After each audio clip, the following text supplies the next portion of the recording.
I'm Mark Callahan, Mr. Saltwater Tank, and this is Mr. Saltwater Tank TV. I'm here in Miami, Florida for MACNA 2013. Now, MACNA is known for having the hottest new gear and the most vendors. So let's go inside and see what's hot. Saltwater aquarium trade shows with fish are good, and saltwater aquarium trade shows with captive bred fish are even better. And I'm here with Laura looking at something that has the name of a fish, but it's not a fish at all. It is not a fish. It's actually a cephalopod, which is more closely related to octopuses and squid. This is captive bred though. You didn't pick the sound of the ocean. Collection is actually pretty discouraged, and so the captive breeding of these has been a huge, huge boon to the public aquariums, which is the only place they've been. And the Long Island Aquarium and Exhibition Center is the first place in the world to have captive bred these cuttlefish. Oh, great. We are in the 8th generation after about Wow. 3 years, a little over 3 years is when the first baby was born.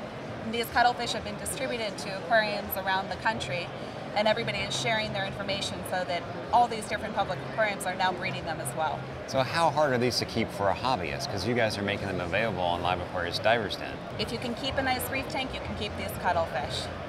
The only modifications you need to make is it should be a species-only tank, just to help treasure them in the level that they need to be treasured and protect them from picking fish, or more likely they're going to eat your fish. Oh, okay. These cuttlefish are little titans. They will tackle an animal that is up to twice as big as them sometimes. Really? That little guy will take down a big fish and then eat it? And then eat it, yeah. But they prefer shrimp. Okay. Laura insisted that these cuttlefish are titans when it comes to eating things. So let's see one eat a live mysis shrimp in super slow motion. Here's the wind up, and bam! Mysis shrimp is gone.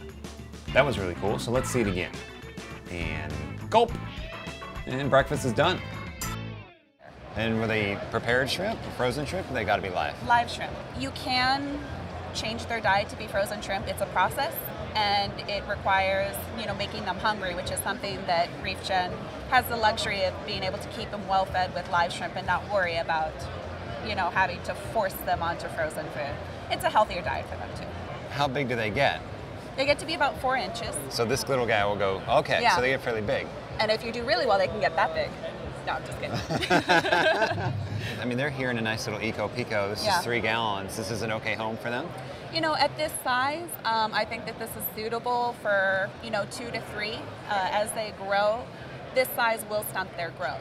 You definitely want to upgrade them maybe every couple months to a bigger tank, or just start out with a larger tank and section it down. They look great. It's great to hear that they're captive bred. It's certainly a unique piece. You guys would be the first to sell them there at Live Aquarius Divers Den. Yeah, Live Aquaria. They're going to be on Divers Den. It's going to be really fun to see them go up for sale for the first time, and we're really excited to be able to provide an alternative to the wild collected cuttles, which we feel should be left in the wild. Sure. Captive bred fish eating cephalopod. Added to my bucket list because the cephalopod is super unique. Walking around further, I spotted some LEDs. Ooh, right up my alley. One of the big advantages of LED lighting is its controllability. And Ecotec Marine, the maker of the Radions, which are the LEDs I have over my tank, well, here at MACNA, they're unveiling their Reeflink, which lets you control your lights without wires. Now, Pat, give me the rundown on this, because it's clearly nice and sleek, but it has some great features. Well, what we wanted to do at Ecotec was make keeping reefs very easy. So we decided to remove the necessity to plug in your Radion to your computer in order to control it. And we've done that here with Reeflink. So this is basically a small box that you plug in and you set on your coffee table. Now this will connect to the RF of your Ecotec lights and also to the Wi-Fi of your home router. You can also plug it in via Ethernet, but that will connect directly to the cloud, and then you can access that with your computer, with your mobile device, or your tablet. And what that'll allow you to do is to make changes while you're at your house or while you're on the run on the fly. On the road. Yeah. Anywhere in the world I can make a change. Wherever you are. So this is an example of what the app looks like. This is the example of the app. You can see we've got control in an easy to use interface. You can also increase or decrease the intensity of the lights. And it also affords you some really cool functionality. We can set the individual sliders so that if you want to make that particular Gorgonia or acro really pop in your tank, you can set those parameters here with all the different color channels, and then you can save that as a preset. So if we say this is the really good acro mode, We're gonna save that, and whenever we want to pull it back up, we can do that. And so if you want to show your friends your super cool Acra, it's no problem. And I imagine too, for those of us that have a tank, maybe in our living room, we want to watch a movie. Instead of unplugging the lights, we just go movie mode. Exactly, exactly. When can I expect to see this on the shelf? Now the beta units are available in September through our website, and those are going to be $99. Upon the launch in October, you can get a Reeflink for $199. So if you want a beta, go to your website and get signed up. Yes, in October we're actually having the full production. So this is the first step, and later on this year we're going to be introducing Vortec control. You will be able to control your Vortec pumps in the same manner. And so if you want to set reef crest mode at one part of the day, maybe do some short pulsing and then some nutrient transport mode, this will afford you the ability to do that and do it easily and intuitively with the mobile device that you already have or through the computer. Well, I love that I don't have to plug in via cord anymore, and the presets available to fiddle right off my phone or my tablet. This is going to be a lot of fun playing around, creating some really nice custom presets. Fun and easy to use. I like it. Thanks, Pat. All right, thanks, Mark. I've been testing the Reeflink for about 2 months now, and so far, I love it. If you're going to have LEDs, then you're going to need a tank, and preferably it's a tank with an overflow. Whenever I'm building a new saltwater tank, without fail, that tank's got to be drilled or reef ready. And with external overflows becoming more popular, Reef Savvy decided to enter the market with their Ghost Overflow. Let me show you how this works. You have an internal overflow in your tank, and water passes through to the external overflow part through two 2-inch bulkheads. In the external part of the overflow, you have 3 drains. So you have a full siphon drain, and you have an emergency backup, and then you have another drain as well that has an airline attached to it. This way, no matter what happens with your tank, 1 overflow fails, 2 overflow fails, you have 3 different ways to get water down into your sump, and if by the time you get to the 3rd failure, you better know something's wrong with your tank. Lots of fail-safes in here. Best of all, you can handle a lot of flow very silently. This is a 24-inch model. It can handle up to 4,000 gallons per hour. There's a 16-inch model that can handle up to 24 gallons an hour. Now, you're probably thinking what I'm thinking, that, well, I gotta get a Reef Savvy tank to get the overflow. Not so much. This Ghost Overflow is available as a kit. You can put it on any tank that you want. It comes with everything you need, instructions as well. And here's the really snazzy part. If over time these bulkheads start to leak, you need to replace the seal, drain it, back it off, replace the bulkhead, and you're ready to go. Very slick, very ingenious piece of engineering here from Reef Savvy. Look forward to seeing it, maybe on my next tank build. Unique livestock? Check. Wireless control by radions? Check. Super safe overflow? Check. And now automated testing of my tank's water?